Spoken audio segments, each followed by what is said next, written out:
Hello, good morning, and welcome to Qsports. I am Amadou Tamba, and thank you for joining us. Coming up, Gambian sprinter Gina Mariam Bass Bite reached the 100 meters semi-finals at the Paris Summer Olympics on Friday. Sanu Jallow gets a second chance for a place in the semi-finals at the Paris Olympics. Gambia under-20 faced neighbor Senegal in the WAFU A under-20 tournament. And sadly, Kanifing East announced the death of head coach Abdoulaye Jane.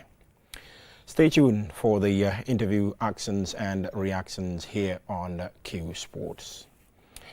Well, welcome on board in case you're just joining us, and thank you for being part of this broadcast. Now, we begin with athletics. Gambian sprinter Gina Mariam Bass Bite ran her first race at the Paris Summer Olympics on Friday morning. Bass Bite came out first in the 100 meters round 1, hit 7 with a timing of 11.01 seconds. The QCell brand ambassador now moves a step closer to her dream of reaching the finals in order to secure an Olympic medal. Gina will now compete in the semi-finals today at 7:45 p.m. in Paris, which is 5:45 p.m. in Banjul because France is 2 hours ahead of the Gambia. In another development, Gambia's Sanu Jallow finished 7th in the 800 meters heat 5 with a timing of 2.0391, setting a national record but missed out on a place in the semi-finals. A few hours after she thought her campaign was over, this morning, she was given the opportunity to run again, meaning a second chance in the 800 meters. But Sanu was unable to find a place in the semi-finals. Also, 100 meters national record holder Ibrahim Kamara, alias Nesta, ran this morning at 8:35 a.m. in the men's 100 meters preliminary round 1 hits and finished first with an impressive timing of 10.29 seconds at the Stade de France in Paris.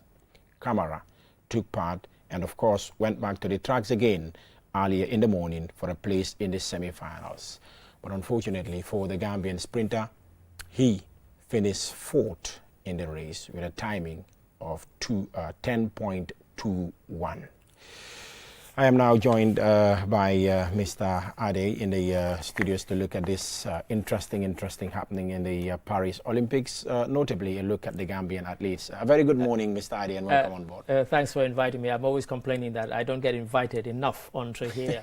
And for many of us, the Olympics only really start when the athletics starts. There's been all kinds of stuff, and we're not sort of denigrating other sports. You know, you have equestrianism, you have gymnastics and so on, and even football. Sure. But for many people, the Olympics means track and field. Definitely. And for even more people, it's the sprints that are the kind of blue ribbon events. So very much looking forward to it. And of course, Gambian interest.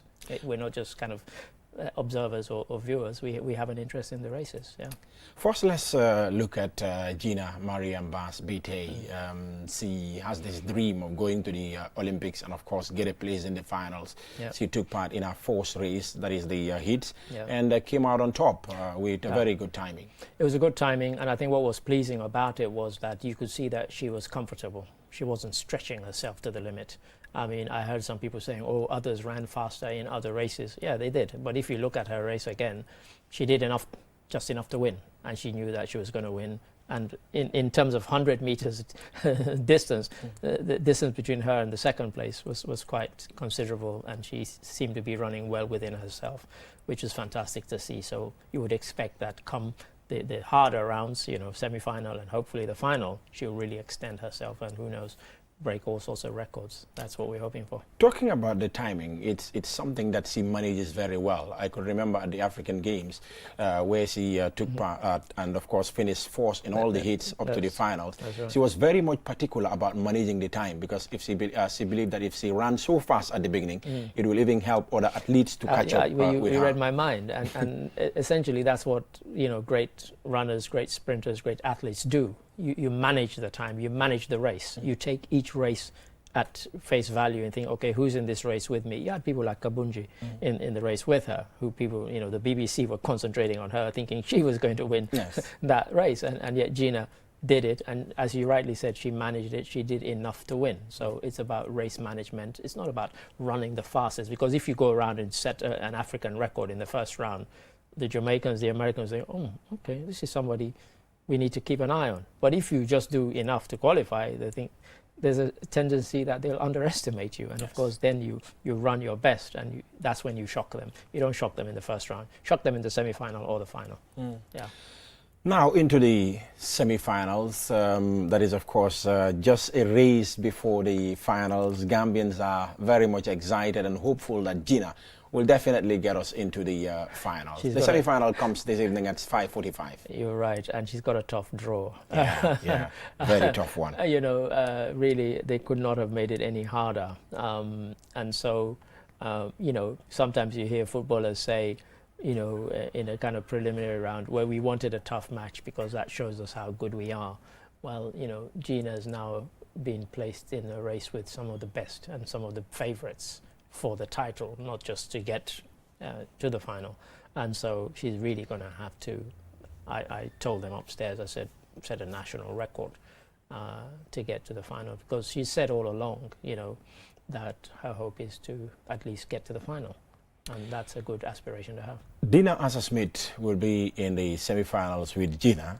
Interestingly enough, both of them ran 11.01 in their first hits. Okay. So this is going to be a very and both look comfortable, race. You have to say. It's going to be interesting, because for both of those, you would expect they would run faster.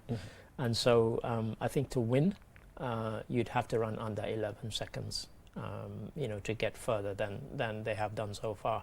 And you could see the way they ran, that it's well within their capabilities, both of them, to run that. Of course, the Brits are very much hoping that Dina Asa-Smith, who's very much kind of golden girl of British athletics. You look at recently, I think a couple of weeks ago, Elle magazine, they did a fantastic spread on her. They went to her house, you know, did a huge, 10-page spread on Dina Asa-Smith. So she's very much the kind of golden girl, and she's very much a big hope of the British team.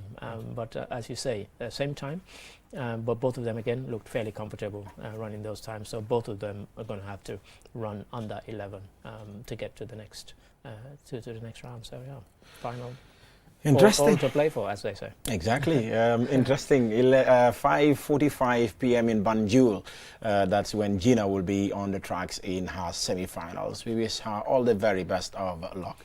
But let's hear from Gina Mariam Bass-Bite after finishing fourth in the 100 meters heat, and of course getting her place in the semi-finals.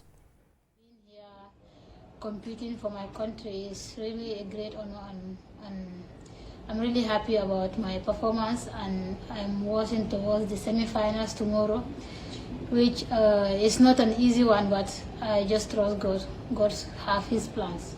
The whole Gambia is talking about the semi-final draw. Gina Mariam Bass-Bite against, few names that are well known in the sprinting field. But, you know, are you under pressure? I'm not under pressure, because everyone work hard before coming here. So everybody, you are in your lane. So I just have to focus and work towards it. Good luck and all the best. See you. Thank you so much. Wonderful response. Absolutely beautiful response, and I'm glad she dealt with it that way, because really the so-called bigger names are the ones that are under pressure, because everybody expects them to win. And when I listen to Eurosport, I listen to the BBC commentating, they weren't even considering her. Sure. You know, and so in a way it's a good thing to be the underdog. So when you do run and you shock them, they're like, oh, why didn't we consider this person? So I'm hoping that's what she's going to do. And I'm really hopeful, and she seems relaxed, she seems confident, and she's in good health, and that's what you want, really. Before we look at other athletes, Mr. Ade, I think Gina is in a very tight schedule here. Well, that's what she will be competing in the semi-finals this evening at 5:45, and the finals will be later today. Yes, right. That is, of course, going to be around 9:20 in France. That will be somewhere around 7:20 in Banjul. And after that, she will be taking part in the heats of the women's 200 meters tomorrow morning. That's right. And you and I, we had a discussion before we came on air, and you know, we can share it with the viewers. We've always known that for as long as the Olympics have existed, many of the sprinters run the 100 and the 200. In times you've had even people who have wanted to do 100, 200, and even the 400. but the recovery time is not there. So Yes. as you said, if Gina gets to the final, and we hope she does, she's then going to have to run tomorrow morning again. So there's not much of a rest and recovery time. And I've always wondered why the Olympics, knowing that all these people want to compete in those two major sprint races, give them a bit more space, maybe a couple of days rest, and then they can come back for the heats of the 200. You know, for both the men as well. It's the same for the men. You know, any man who gets to the final of the 100, you know, next day you're running in heats for the 200. It's like insane. You know, it's not good, and they really need to look at it. And I'm not just for Gina; it's for every other athlete who's in a similar position. Exactly. Yeah? Long distance runner, Sanu Jallo. Well, middle distance, I guess. Middle distance for sure. Sanu Jallo finished 7th in the 800 meters. Yeah, sure. Not a very good try, but in our first Olympics is absolutely understandable. National record. Yes. Sometimes nerves can take over. You look around. I've been in the position myself as an athlete.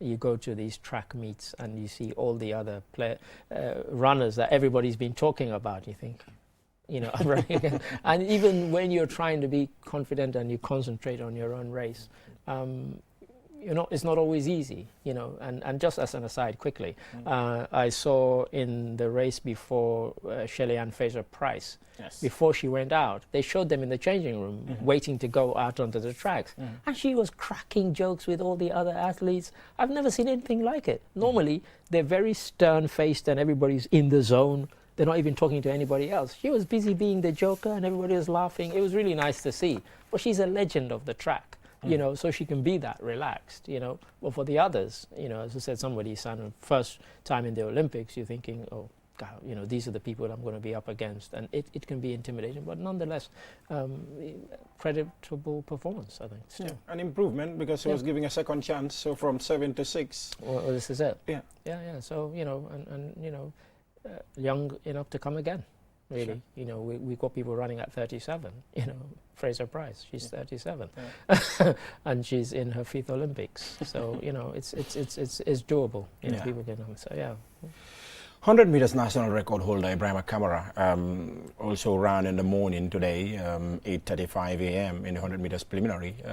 Heat 1. He finished first with a timing of 10.29 seconds at Stade de France, but in the other event that followed, for a place in the semi-finals, unfortunately, he finished fourth.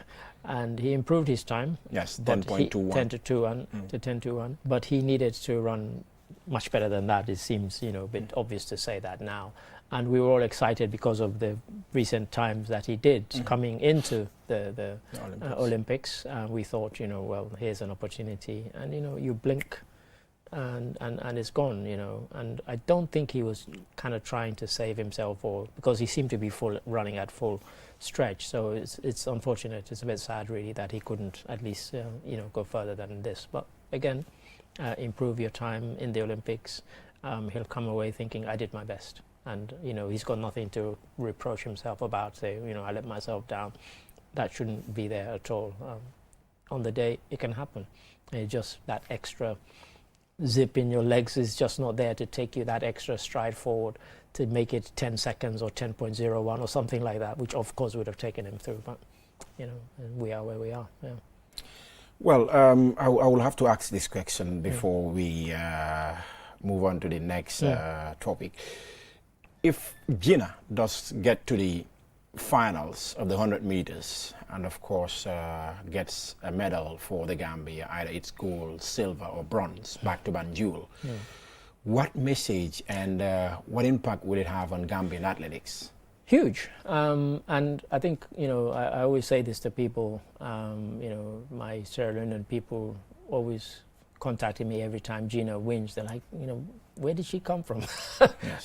All of a sudden, you know, and she'll be an inspiration, I think, to young girls across Africa, particularly our sub-region, I have to say, because, you know, as I said, you know, Gambia and Sierra Leone have always had this connection, Gambia, Senegal, and so on, you know, and now when we're talking about sprinters, you know, she's up there, you know, and certainly for our sub-region. And if she wins and she gets any color a medal, that will be enormous. And you can just imagine how that will enthuse young girls saying, I want to be the next Gina. That's Gina's record. I want to break it, you know? And that will really be fantastic. And then it's up to us, the public, businesses, the government, to put in the infrastructure. I mean, myself and our colleague Tunkara, we were discussing, and he said in the middle of the conversation, he said, how is it that for about 60, 70 years, Jamaica has had fantastic sprinters? You know, going back to Worrell, we're talking about 1960, Don, whatever his name was, his surname escapes me, who was fantastic sprinters from the 1960s. Why? Because when they started getting on the podium, the government put in a lot of infrastructure.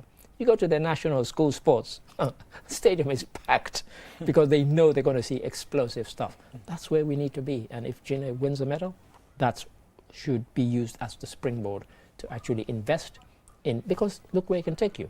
Somebody like Usain Bolt, he's a multi-millionaire. Yeah. Doing what? Based on the fact that he was a runner. And then he got sponsored and so on. You talked about Gina being QCell brand ambassador. This is how it starts, and we need to then start, investing in our athletes, investing in the infrastructure from school all the way up. And then we will be, these people we're talking about, the Jamaicans, they all have West African roots. Yeah. They are all the great-great-great-great-grandchildren of enslaved peoples who were taken from West Africa, almost all of them. So, they are us, so that should be an inspiration. And certainly Gina, she's already an inspiration, but coming back with a medal, be on a different level. Absolutely. Thank you very much, Mr. Ade. Now we move on to matters about football. It's a sad news that have hit the footballing family, as second division side Canifing East announced the death of their head coach Abdoulaye Jane, a former player for Hawks and Walidan in the Gambia Football Federation First Division League. The late coach Jane secured Canifing East promotion from the third division to the Gambia Football Federation's second division. We will now try to get a colleague on the line. That is, of course, Sektijan Gay, has been someone who have watched him play since the date in the Nawetan, to, of course, shed more light on the late coach of Canifing East, Mr. Abdoulaye Jane. He has been an integral part for Canifing and has helped the team gain promotion from the third tier of Gambian football to the second division. And of course, this season, Canifing maintained their status as a second division team following a very, very hard-fought second division league campaign. And Mr. Jane is well loved by the players and those around Canifing, and as well the sporting fraternity in the Gambia. It's a big, big loss for the Gambia as a country, but it's also a very big loss for Canifing East, the second division side. So once we get Sektijan Gay on the line, we will, of course, have to discuss with him on this sad news. Yeah, I mean, our condolences, obviously, to the family, first of all, and then, of course, to the team, and, of course, as you say, to the wider football family. I mean, we use this phrase a lot, but we always, think of ourselves as a football family, even when we're rivals on the pitch. It's still very much a football family, and his loss will be felt by many. And I've already seen the tributes online. So, a coach who has trained so many players in the Nawetan and the league as well, played first division football for Hawks at Walidan as well. These are two big teams in Gambian league football. Yeah. Hawks have been champions before, Walidan have been champions as well before. Many times. So playing for these two clubs absolutely signifies that he was a very good player back then, and a very good coach as well, who maintained this team, get promotion for them to the second division and maintain them as well in the second division. Do we know yes, we have Sektijan on the line. Good morning, sir. Yeah, good morning, Amadou, and good morning to all your listeners. Yes, it's a good pleasure to have you on board this morning. First, my condolences to every footballing family member, as we have lost a very great coach in the league. That is, of course, Mr. Abdoulaye Jane. Tell us more about this gentleman. Yeah, thank you very much, Arms, and our condolences goes to the entire footballing family, his personal family, and everybody that was connected to Lai in one way or the other. Lai, we grew up together in Banjul, and first of all, as an individual, he's somebody with impeccable character. somebody that was generous, somebody that was hardworking, somebody that never got himself into trouble with anybody, and somebody that was very much dedicated to his work. That was football. Football was all life. Because growing up, he played Nawetan football and was a very good footballer, an excellent footballer. He used to play as a central defender, sometimes as a midfielder, and he was part of a famous Elmenite side that was sweeping all trophies, and Lai was an integral part of that team. And later on, he played extremely well in the division, fourth division. I think his best days, he played it at Hawks. He also had spells at Walidan. And at a very young age, Lai decided to take up coaching. And when he moved to Carnifing, he became a very, very popular figure back in Carnifing. And as a footballer, he used to gather a lot of these kids at Carnifing and train them, develop them. By then, well, these famous academies that we have here were not very popular. Most of them were unregistered. But Lai took his time in order to nurture these players. And I can tell you a good number of the current Carnifing is players, and a good number of players that play in the fourth division went on to even play at professional level at stints at Lai's academy. That was how generous he was. And he tried many times with the third division. He briefly played in Banjul, was not able to make it, and then later he was tasked to help establish a community team in Carnifing East and get them promoted, and which he done diligently. And arms back in our days in Capital, if you can remember, there was a time that I covered a coverage of his academy when he invited some Italian scouts. I was fortunate to cover that. That was in 2018, if my memory serves me well, at St. Augustine. And other than that, I think Lai has been a fantastic person. More importantly, he dedicated all his life on football. And I understand he was battling with an illness, but there was no point of time that you would see Lai complain or Lai bitter about whatever happened to him. He was only dedicated to his work, and as I said, he's Mr. Football. He gave his entire life to football, and it is sad that he passed away, but that's the nature of life. We will mourn him, but we'll pray for him, and of course his legacy lives on. His legacy will continue to live on because it will live on the players that he helped nurture, and why not? Maybe one day or the other we'll see a player that Lai helped nurture to play in the Champions League, play for Gambia, and why not help us win trophies? I think that is the best way to remember him, and that is the best way for his legacy to live on. I understand he was laid to rest today. You must have interacted with some of the players. How was their reaction, and what were they saying about him? Yeah, currently I am at the Joswang Cemetery. We are waiting for the body to arrive from Pundung. I understand the religious prayers rites. Fitau is being done currently at the Pundung Central Mosque, and we are currently waiting for the body to be finally laid to rest. And even right now, before the people arrive, there are some people already gathered here. And definitely, when it was posted on Facebook, on my personal account and all the other different outlets on Facebook, everybody would text you, particularly people that interacted with him. Everybody would not only mourn him, but everybody is saying excellent things about his character. It was not only about football. Lai as an individual, everybody would attest to the fact that he was a perfect gentleman. All of us have our faults. All of us have issues with one person or the other. But one thing about Lai is that nobody would tell you that Lai had this issue with me. Lai was not in talking terms with me. Lai was slandering me. He was somebody that was very reserved, somebody that never had any problems with anybody. That is something that is very rare in modern day, because as you all know, everybody had one or two personal things that you have issues with another, but that was something that was never found in Lai. And that is what I found very much great and excellent in him. And that is what everybody is saying. Right now, everybody is in a state of shock. Everybody is in a state of mourning. And everybody that he has interacted with has been saying the same great and excellent words about Lai. Thank you very much, Sheikh Tijan, for coming through. It's a pleasure to have you on the line. Yeah, thank you very much, Hans. Thank you. That was Sheikh Tijan Gay. He was a colleague of mine back in the days. It's really a very touching story. It is. As he says there, I think you spoke to the right person, because he encapsulated the man, the character, both on and off the pitch. That, this wasn't somebody, and as I said to you just before I came on, if you go on Facebook or any of these social media pages. You see what people are saying. I never knew the man, but just the sense of what you get people are saying and the sense of shock.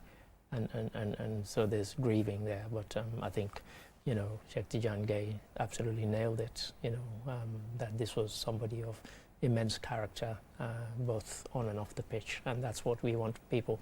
We don't want you to be a good coach. We want you to be a good human being as well. Exactly. Because when you leave, that is your legacy. So, yeah. May his soul rest in peace. Yeah, I mean, thank you, Mr. Ade. We'll take a very short break. When we come back, we'll look at matters about the Gambia under 20, because the draw for the WAFU tournament is done. And of course, we have now known our opponents, and it's a tricky group. We'll tell you after the break. With so many things to do in a single day, it's important to have a network you can trust.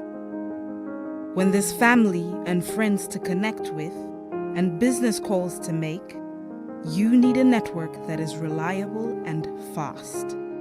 Talk longer, browse faster, go farther, and roam wider. When your network is solid,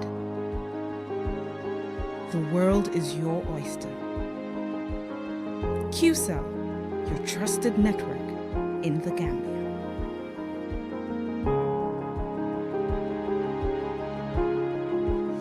Have you been looking for the perfect indoor router with long-range Wi-Fi coverage and faster internet speed connecting all your smart devices? Well, we present to you the Qcell Indoor Router, a router that has all you need and much more. For just $4,275, you can get 4G plus internet speed, wide coverage, and connect up to 15 devices. And that's not all. The indoor router can be used for both office and home needs. So, enhance your internet experience with our indoor router. For more info, call our customer care on 111. Qcell, Senior Plus. We innovate, others follow.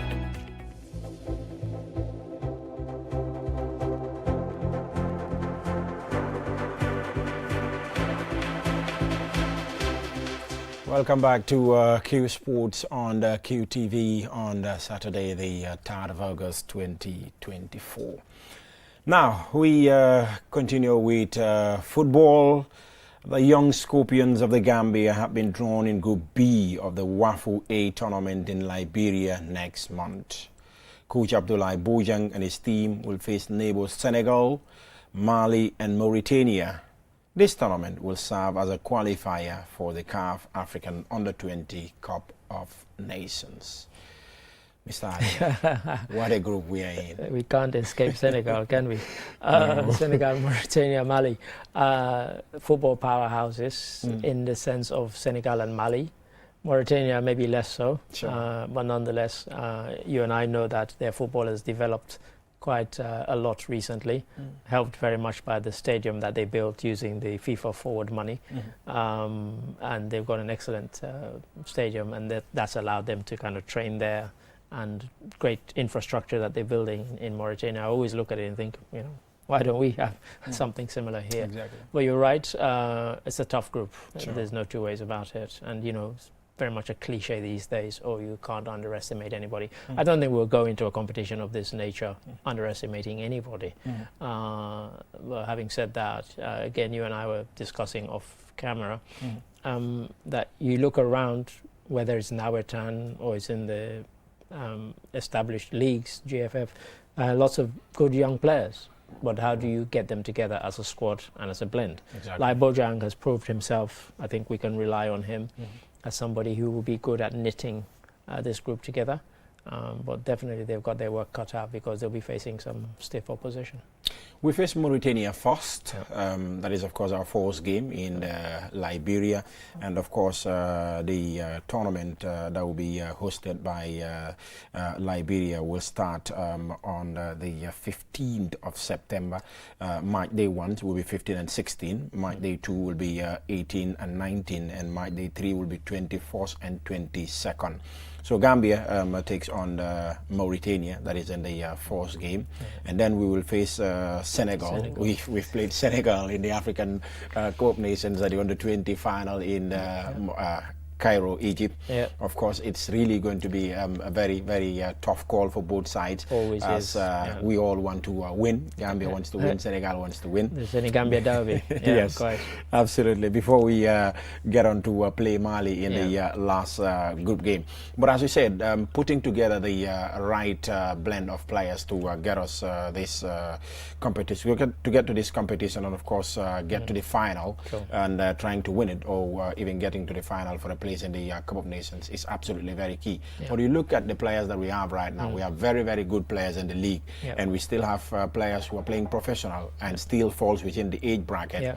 How significant it is to get the right players together to ensure that the chemistry works for the Gambia? Yeah, I mean, this is where you need a good scouting system, because you might have a brilliant coach, but unless you have somebody or a team who can go out and identify the right players for all the positions, essentially what you want is, by the time you build your squad, you should be in a position where, God forbid, anybody gets injured, the person who replaces them, there should not be a drop in quality. And that's the thing. So establish a playing style, and you'll know the players that you want to fit into that style. Like we said, you know, again, talked about Super Eagles of Nigeria. You look at their squad, they're one of the best endowed squads in terms of talent and where people are playing in all the top leagues around the world. Right now, they don't look like a team. They go on the pitch and they look like a bunch of 11 strangers, you know. So that is important, is crucial. And I think, again, I say Lai Mojang has proved his mettle, that he is somebody who can knit them and get the right chemistry. It's not easy. It's never easy. And particularly when you're thinking of the top opponents that you got to come up against, you need to have your A game every time, you know. So that's very much, you know, and he needs all the support. And I always say to people that if you know people out there who you think might, suggest them to the coach. Let the coach go and look at them. You know, and don't just say, oh, you know, there's a coaching structure, because you don't know. You might have seen somebody you're really impressed with them and you're wondering, okay, they're within the age bracket, let's go. And what we don't want any age cheating, because that embarrassment, which is a kind of an African embarrassment, you never hear about Asia, Europe, or, you know, America or South America, that people get kicked out of tournaments for age cheating. We see them obsessed with it, you know, and it doesn't get you anything but embarrassment and disgrace. So let's hope there's none of that. If somebody's under 20, let them be under 20, you know, and let them be within the age range. But yeah, I'm looking forward to it. Yeah, I've seen him take the bold step of inviting players as far as the third division. Of recent, even well before the last under-20 campaign, there was a player who came all the way from Gambinos in the third division. And recently, there's a player who came all the way from SL, and another player, Francis Gomez, from Sibanor, all the way in Fuji, playing in the third division. And we had a host of them who were in the second division. One notable youngster also is Aruna Toure, who was playing in the third division and was promoted to the second division. And when he was promoted to the second division team of the Gambian Dutch Lions, he nailed a starting position in that team, and it was absolutely very impressive. And Lai spotted him and invited him to the under-20. And what impresses me most about him is he had phases in his selection. Phase 1, he will invite this amount of players. Took time to see all of them. Phase 2, he will invite other set of players, and phase 3, and there's another phase also where you have players playing in the Senegalese league and other professionals. So he has taken time to see a good number of players before coming out with the final list. The final list was supposed to be out this week, but I've got confirmation that possibly it will be out early next week for preparation to start for this tournament in Liberia. I guess they're still doing the sift, but you need that kind of methodical approach, where, as you said, you do it in phases. And each phase you're looking for something different. You know, okay, this time I'm looking for this, whatever it might be. And then it gives you a time to kind of assess players. And like you rightly say, we've seen players who, you know, I played against one guy who he so embarrassed the team that I played for, and we were meant to be a good team. And I said to him, why are you not a professional? I mean, he was that good. So, and we were just playing park football, albeit within a league, you know. But so it can happen that somebody who's in the third division can end up making their way into this team. So, He said this after the draw on the Gambia Football Federation's media. These are countries we have played in the previous tournaments. Now, after knowing our opponents, we just have to prepare better against them. The Gambia is no more an underdog, especially in this competition. What is crucial now is ensuring that we strengthen the good preparations we started a month ago to try to have test matches and sort out a formidable team for the qualifiers. It is football, and we are very optimistic, with due respect to all teams, that we have what it takes to qualify. We believe in ourselves that we have a team that can beat any opponent. He's absolutely right. And by the way, anybody watching this outside of the Gambia, when they say test matches, they're not talking about cricket. In Gambia, they use test matches for friendlies. So in the rest of the world, test matches only means cricket. But anyway, I mean, cricket and rugby. But yeah, I mean, he's right. Again, we're talking about him being methodical, and that says it. You know, nobody's going to underestimate Gambia anymore. Those days are gone. Those days are gone. Nobody's that foolish enough. You know, even the big nations now, mainly because of what the Scorpions, senior Scorpions, but also the under-20s, they've got into semi-finals, they've got into finals. Yes. So, you know, nobody's going to say, oh, this little, little Gambia anymore. And they will treat us with the utmost respect, but we also need to respect our opponents, not fear them. And I think that's what he's kind of preparing them for mentally, because you and I know the game is played on the pitch, but it's also played up here. Exactly. And that's just as important. Exactly. Yeah. It's important because we've also gotten to the World Cup of the Under-20 and defeated the mighty France.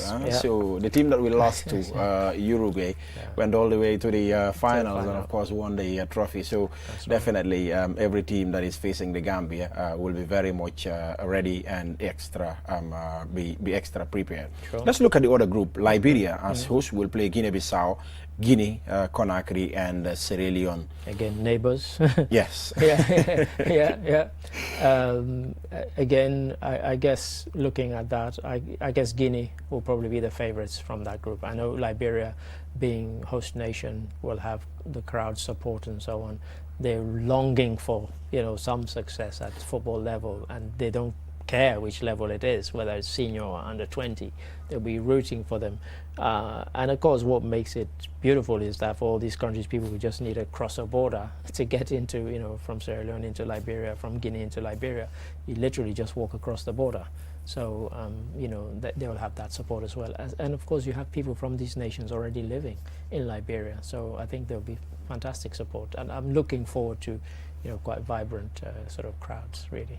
With due respect to all the teams that are in this group, if Senegal and the Gambia were not in the same group together with Mali, people might have predicted a relative Senegal-Gambia final. Huh? Well, this is it. I mean, because if you look at that grouping, you say the Gambia group is a kind of group of death. I know we use this phrase because really, Guinea aside, the others have not really done much in recent years to kind of set the football world alight. So, but yeah, you're absolutely right. It's a shame that we're drawn in the same group, but it is what it is. Yeah. Senegal have also been doing very well in youth football of recent, because in the African Games they went all the way to the finals, and the team really is a very good team. That's right. But all the very best of luck to the Gambia in the WAFU tournament in Sierra Leone, that is, in Liberia rather, that kicks off next month in September. Anyway, we wish Abdoulaye Bojang all the very best of luck, because it's really going to be very going to be tough. But hey, so what? But let's look at another interesting footballing competition. That is, of course, we did not get it in capture it in our headlines, but it's also very much important to look at this. It's, of course, the CAF Women's Champions League. We talked about Red Scorpions playing in this competition for the first time. They played the fourth game against Medina of Senegal. Unfortunately lost 2-0. Today it's like the Gambian team playing against their sisters. Rugi Diouf, Catherine Jata, Mbasi Dabo are playing for Determined Girls, and they were playing against Red Scorpions. What a game in the CAF. It's Determined Girls, that's the Liberian team. Yes, that's the Liberian team. Yeah, quite, yes. Yeah, as you say, they've gone there to seek kind of better pay, and they're very much, and this shows you that people come here to scout for Gambian talent. Yes. And I heard this being discussed on the radio program during the week, and they were saying that it's quite ironic that, as you said, they're playing, a team from Liberia with so many. Their stars are from the Gambia. Yeah, it's, once you get on the pitch, forget all about that. It's about competitiveness. It's about competition. About wanting to win, and we want everybody to be sportsmanlike. But yeah, again, it's going to be tough. It's going to be tough. But hats up to Red Scorpions really, that they've gotten to this stage, and we hope they make a credible show of it really. They've raised the bar so high because no other Gambian team registered and play in the CAF Champions League qualifiers. Right. They're the first women's team from the Gambia to do so. This is a very, very big I would say step in Gambian women's football, because now the league will even be much more competitive, because other women's team in the country will say, look, Red Scorpions won the league and get into the CAF Champions League preliminary, so let us also try to win it and get there. I mean, and for Red Scorpions, they're probably bored of winning the league. Yes. And that will make others think, oh, actually, if we get serious, we can get into the CAF Champions League as well. Because as you rightly say, we talk about it all the time. We say that in the Gambia, when we talk about football, there's an obsession. We're talking about men's football. But when you get into a competition like the CAF Champions League, this is across the continent. Teams will be thinking, okay, that's where I could go. And we're talking about our Gambian sisters playing in Liberia. Some of them will end up playing in North Africa, in South Africa, where there's really good money in women's football, and that again is something they can aspire to. So yeah, I mean, Red Scorpions definitely raising the flag, and we hope they keep raising the flag high. Is it an avenue for these girls to sell themselves to the market? You're because reading my mind. Yeah, because Liberia, it's like they have an eagle eye in the Gambia. Not only Rugi, Catherine and Basi, another Gambian striker have just landed in Liberia. That is, of course, Kadijaju for certain angles. Now, this is an opportunity for these girls as well to say, look, the women's football market, here we are. Yeah, absolutely, and that is a good attitude to take, because it's not just about going there because you'll be better paid, but it's also you're going there because the competition is better in the Gambian Women's League than it is here. We have to be honest about this. And so you're kind of raising your game, and you think, okay, and thinking beyond Liberia, thinking about Nigeria, I think Angola, Cote d'Ivoire, countries where the leagues are tough, and you hope that that people will see you, and you'll get that. You'll get scouts from these other countries thinking, okay, the Liberians seem to know something about these Gambians. Let's go and look at them and see if we can poach some of them, or sign some of them, legally, of course. So yeah, let's hope so. Let's hope they use it as a shop window. Women's football is doing so well, but we still punching and will continue to punch for a place in the African Cup Nations as well as under 20. So the moment we play this competition and get most of our players exposed to professional football, the better for us at under 20 and senior team.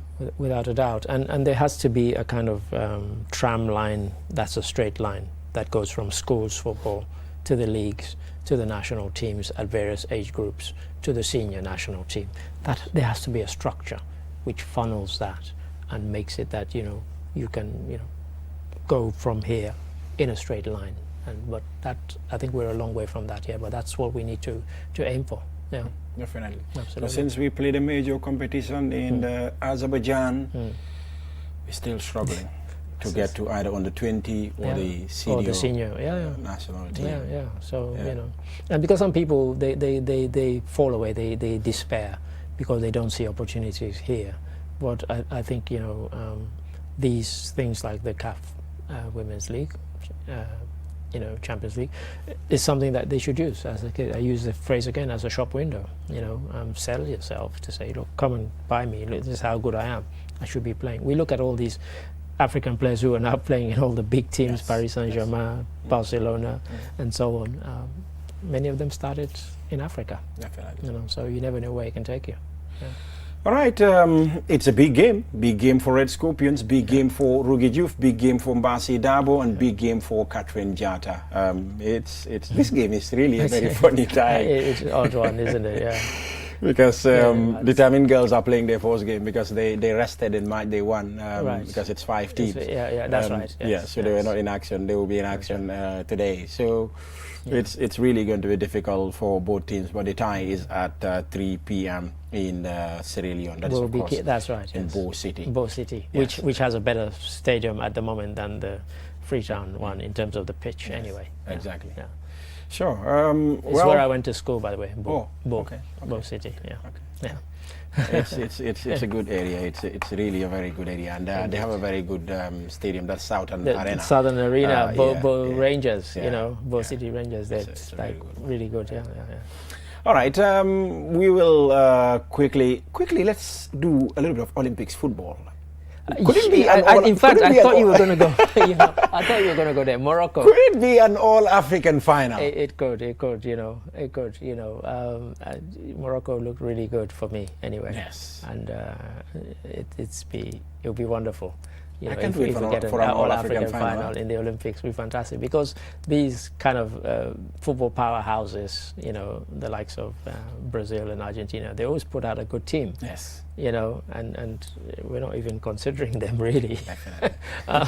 It's amazing. It's amazing. It will be fantastic if we do get thing.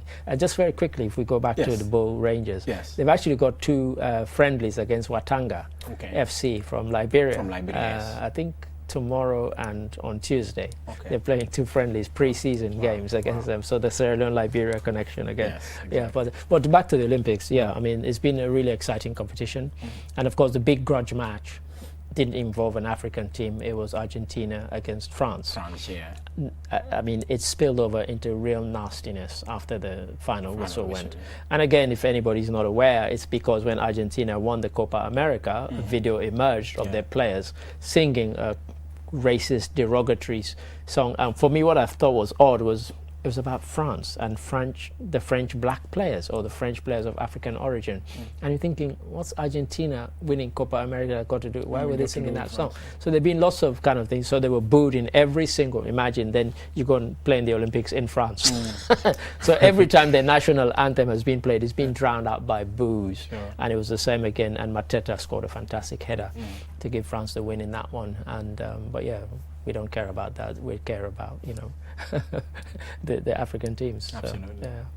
Well, once again, all the very best of luck to Gina Mariam Bass Bite, who will be running in the semi-finals this evening at 5:45 p.m. in the Gambia, and will be running later in the finals. We are very much hopeful that she will get to the finals. Our prayers are with her that she could get us into the finals. Ms. Ade, on a final note before we leave. Yes. Yeah, I mean, just to wish Gina all the very best. Our thoughts and hopes, our prayers are all with her, and we want her to achieve that ambition that she set herself. Like, at least I want to get to the final, she said. And of course, you and I know once you get to the final, you never know what can happen. Exactly. So wishing her the best of luck. Exactly. Yeah. All right, thank you very much, Mr. Ade, and thank you for watching. That's all we got time for. Join us next weekend. Bye-bye for me.